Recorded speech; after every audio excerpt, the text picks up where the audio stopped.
questions on what we went through today, or positions that you are getting stuck in? Or... Head and arm is a terrible position to be in. So on offense, you can be like zealous and open a lot of doors as long as you can close them off, and that's a good way to be offensive and attack. Or you can cook and just wait, because they're gonna make them escape and then attack off their escape. So I mean, you'll feel where your weight's going, and there's a door that way, so you just gotta watch for what there's so many, you know, in the gi, collar chokes, punch chokes, arm bar, triangle, all kinds of options that you have from there. But cook, you know. And then likewise, if you're on defense, you have to open door, close it, you know. It's just looking to be very efficient, somewhat powerful and efficient, and then escaping. It's like one way, the opposite way, you know. So that big oopa all the way over is great, but it's a great big move with a great big door. So if you can keep the doors more shallow, you know, just open them to sneak out, that's probably better. Nicole, can I do it really quick? Remember Nicole go on her back. So Rand's talking about your upa escape, which, this is a reminder, it's when usually my opponent traps my arm like they, Nicole would take her left hand and grab my elbow behind her head, and then she'd take her left foot and kind of trap mine, and then she'd do this big bridge up and over her other shoulder. Yeah. Take me over. Okay. In reality, this is really pretty easy to stop, because as Nicole goes to do that same thing, I just put my hand here. Okay? But in the gi, this is one of my highest percentage escapes, because typically people will start here. So Nicole will start like this, and I'll start trying to get her hands. And if Nicole just grabs my sleeve right here, that's it. That's all she needs. Now do that same motion. Reach up and over. I've got nothing. And Nicole is much smaller than me. Right? So even if I have a really strong base, like, I'm gonna try to stop you here. Go again. I have no post because she's holding on to my wrist. I can't bring my arm back. So in the gi, your upa escape is so useful. Because let's just say Nicole goes for it, right? And I stop. Now if Nicole just takes her butt and scoots it back and now brings her knees inside, yeah, she's, well, come back. You go onto your side. I block.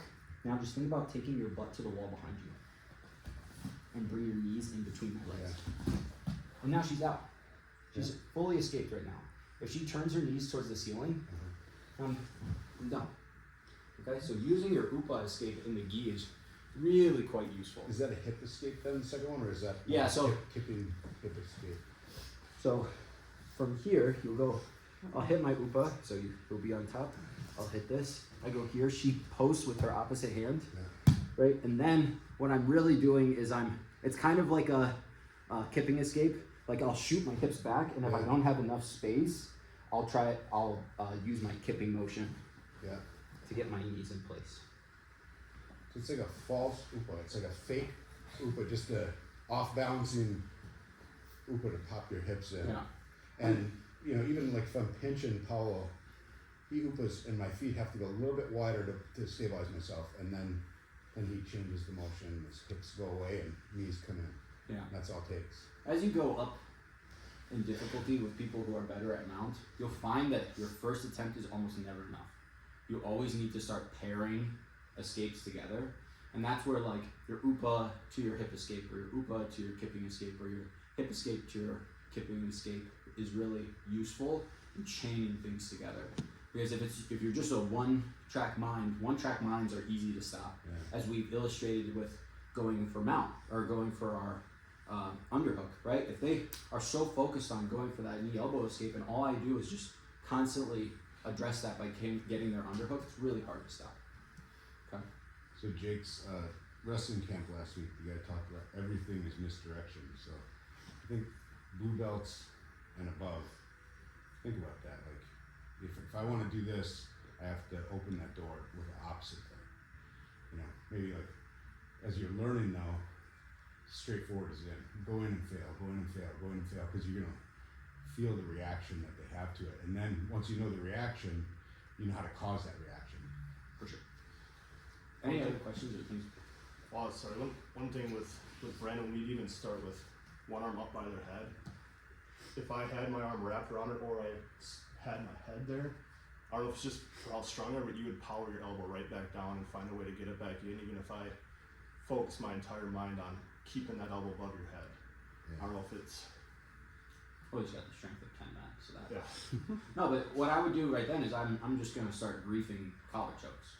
Right, I'll just start going for his neck, and then if he doesn't address it by bringing his hands up, well then, either I'm gonna tap him or he's gonna have a really sore throat the next day because it's gonna suck. Like I did that to Brandon. I was like, all I'm focused on is just I'm gonna make this uncomfortable. I'm gonna make you want to bring your hands back. And then don't be discouraged if it takes a couple times for you to get an arm up, or even if you don't get an arm up, because it is so much more exhausting for them than it is for you. But by far and away, there's no way that it is not going to be more tiring for them to start pulling their arm back down than it is for you. When I went against Ian, he'd put my arm up, I'd escape it. He'd put my arm up, I'd escape it. Like third time, like, oh, it's getting harder and harder. And he was just laughing. Yeah. Another thing, Kevin, can I use you? In pro jiu-jitsu, so go on the bottom and mount, a lot of times what they're doing to help address people's hands by their sides is doing what's called like a cross grip. Mm-hmm. So they're going like this, right? And I'm really trying to get this arm to the mat, but Kevin's probably really strong in fighting me. So then what they'll do is they'll switch hands. So they'll go from 2 hands here to just 1 hand here, and it's much easier to strip that second grip. So I've had a lot of success with that lately, where I'm putting my hands here, and then Kevin's like really doing a good job of fighting, and then I just switch my hand and pull this to the mat, and then as soon as that happens, I'm dropping my weight and looking to get this up and overhead. And even if he gets it back, I'll just redo it. But your center of gravity there's like right in your crotch. It's not up on his hands. He's bulldozing with his hands. One like super critical thing in mount is pinching your knees together. So like as I'm doing this, like I want to think about squeezing Kevin like a tube of toothpaste. Because if my knees are loose and all Kevin does is just do a little bridge, right? See how wide my knees have to go right here? But instead, if all that I do is I just pinch my knees and he does that exact same thing, even if Kevin starts with a fully, like he's all the way on his side, like he's ready to go for his hip escape. Try to hip escape. All I'm doing is I'm pinching my knees together because Kevin needs my knee to go here. So if all I'm focused on is just pinching my knees together, no matter what, you're buying yourself time. Even if they start hip escaping, like I can stay here.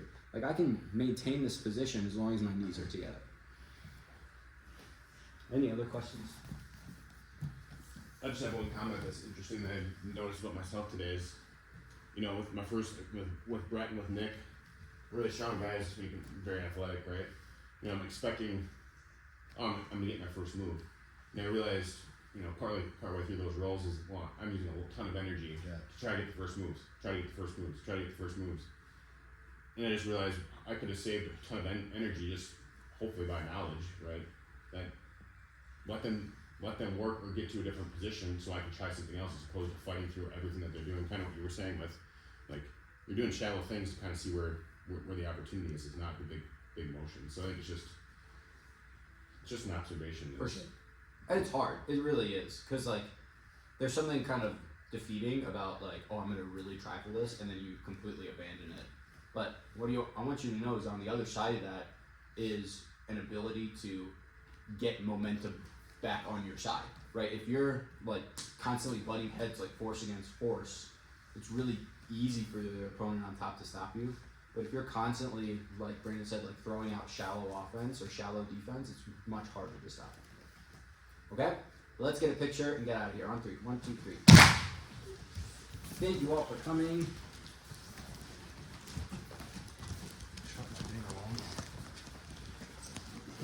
Baby.